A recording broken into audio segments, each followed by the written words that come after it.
Es importante hablar sobre las pandemias que han asolado a la humanidad, porque en la historia, si vemos en retrospectiva, esas pandemias parecen ajenas a nosotros en la actualidad, pero solo hasta que llegan a ocurrirnos. Lo curioso es que siempre hemos convivido con estas pandemias y ellas nos han ayudado a evolucionar, porque pese a que tienen una factura de vidas humanas dantesca, de que generan miseria y dolor, vulnerando todos nuestros sistemas económicos, políticos, culturales y sociales, nos fuerzan a seguir subsistiendo, nos fuerzan a que debemos cambiar en pro a la vida y no a la visión política y corrupta de unos pocos. Algo que creo que hemos logrado evidenciar con la pandemia que nos azota hoy. Hemos visto nuestros líderes sociales, encaminar los recursos a la mejoría del sistema de salud, a la mejoría de la calidad de vida, y hemos visto que muchos líderes políticos se han unificado, tumbando todas las ideologías políticas, diferencias existentes para una sola cosa, para un solo propósito: evitar la pérdida de vidas humanas. Entonces, las pandemias han coexistido, o nosotros hemos coexistido siempre con las pandemias. Por eso, si observamos una de las primeras pandemias de las que hubo registro, vamos a poder generar o vamos a poder reflexionar cuál es nuestra situación hoy respecto a esta pandemia. Así que a continuación veremos la plaga de Justiniano, una de las primeras pandemias de las que se tiene registro en la humanidad. Nos encontramos en el siglo VI, en el Imperio Bizantino, en el Imperio Romano de Oriente, con territorios en Europa, África y Asia. Constantinopla era la capital de todo este imperio. Encaminándonos hacia aproximadamente el 527 en esta región del mundo, el emperador Justiniano I gobernaba firmemente, audazmente. Fue considerado uno de los emperadores que renovó e instauró el gobierno de la Roma clásica en este imperio.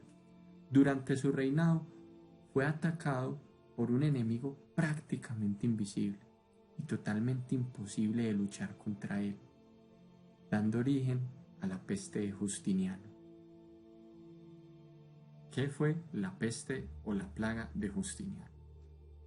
El nombre de esta plaga se atribuye o se acuña al emperador romano Justiniano I, debido a que cuando se encontraron o se registraron los primeros brotes, este emperador estaba en pleno poder. Fue una pandemia que afectó al Imperio Romano de Oriente o el Imperio Bizantino y otras partes de Europa, Asia y África, durante los años del 543 hasta el 600 aproximadamente. Se dio de forma cíclica. Vamos a ver que según los reportes históricos hubo 3 brotes importantes en estos años. Vamos a situar el primer brote en el 541 y el 547. El segundo, que no fue tan letal como el primero y tan devastador, fue entre los años 558 y 561. Aún en esta época, el emperador Justiniano I seguía en el trono. El tercer brote que se produjo fue entre los años 594 y 597 después de Cristo, durante el reinado ya del emperador Mauricio. En los años posteriores, hasta el año 750, los casos reportados fueron totalmente mínimos y no afectaron a la población europea como en los primeros brotes. Origen.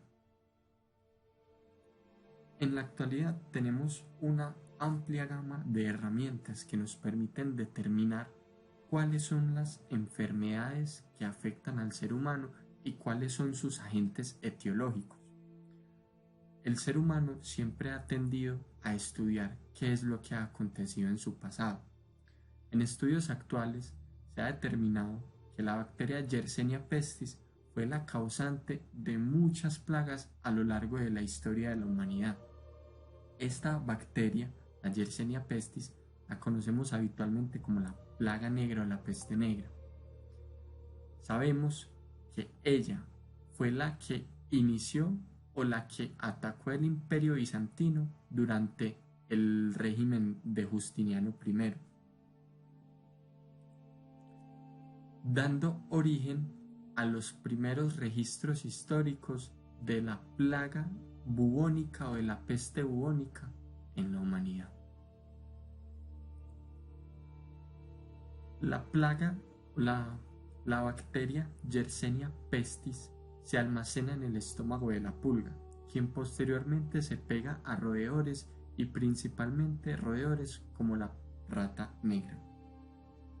Si volvemos a remontarnos al siglo VI aproximadamente, una cepa de la Yersinia pestis empezó a contagiar humanos.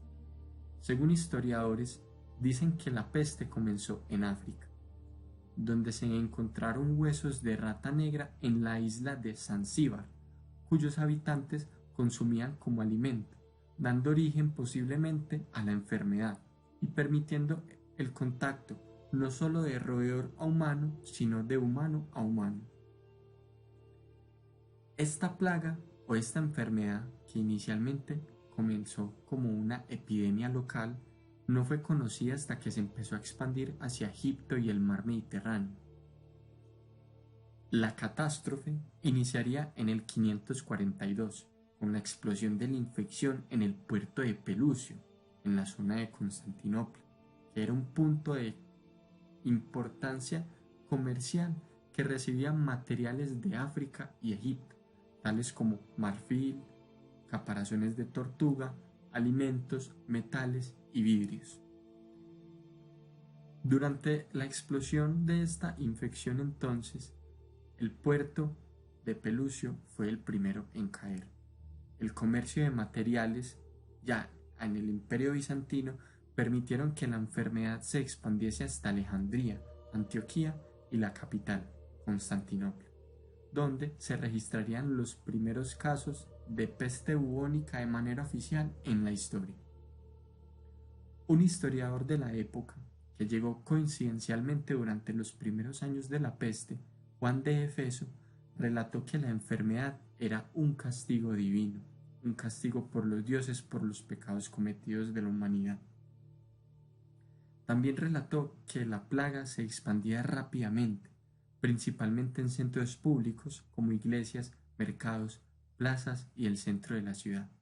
Además, acataba que los enfermos tenían brotes de pústulas, bubones y una fiebre altísima. Después de un largo periodo de confusión mental, las personas morían en 2 o 3 días. Juan de Efeso mencionó que los principales problemas eran la acumulación de cuerpos en las calles por la falta o exceso de cadáveres en las fosas comunes, por lo cual las personas empezaron a arrojar los cuerpos por acantilados para que se los llevaran las corrientes marinas. Justiniano I ordenó llenar las tumbas privadas hasta rebosar, ordenó excavar y enterrar los muertos en todos los lugares posibles, por lo cual empezó a excavar inclusive en torres de las murallas. La pandemia empezó a sucumbir poco a poco sin razón, manteniendo los brotes que se mencionaron al comienzo, desde el 543 hasta el 600 aproximadamente.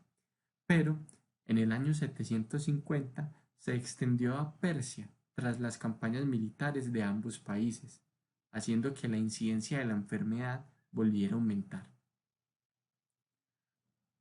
Durante la época, por orden de los emperadores en cuestión, en la época de Justiniano I y en la época de Mauricio, ordenaron contabilizar la tasa de mortalidad por la pandemia.